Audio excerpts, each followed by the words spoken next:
اور جو میری نصیحت سے منہ پھیرے گا اس کی زندگی تنگ ہو جائے گی، اور قیامت کو ہم اسے اندھا کر کے اٹھائیں گے۔ وہ کہے گا کہ میرے پروردگار، تو نے مجھے اندھا کر کے کیوں اٹھایا؟ میں تو دیکھتا بھالتا تھا۔ اللہ فرمائے گا کہ ایسا ہی چاہیے تھا، تیرے پاس ہماری آیتیں آئیں تو تو نے ان کو بھلا دیا، اسی طرح آج ہم تجھ کو بھلا دیں گے۔ اور جو شخص حد سے نکل جائے اور اپنے پروردگار کی آیتوں پر ایمان نہ لائے، ہم اس کو ایسا ہی بدلہ دیتے ہیں، اور آخرت کا عذاب بہت سخت اور ہمیشہ باقی رہنے والا ہے۔ تو کیا یہ بات ان لوگوں کے لیے موجب ہدایت نہ ہوئی کہ ہم ان سے پہلے بہت سے فرقوں کو ہلاک کر چکے ہیں جن کے رہنے کے مقامات میں یہ چلتے پھرتے ہیں؟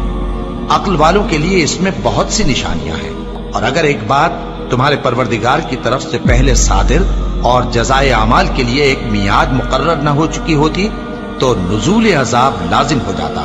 بس جو کچھ یہ بکواس کرتے ہیں اس پر صبر کرو، اور سورج کے نکلنے سے پہلے اور اس کے غروب ہونے سے پہلے اپنے پروردگار کی تسبیح و تحمید کیا کرو، اور رات کی کچھ گھڑیوں میں بھی اس کی تسبیح کیا کرو، اور دن کے مختلف اوقات یعنی دوپہر کے وقت بھی، تاکہ تم خوش ہو جاؤ۔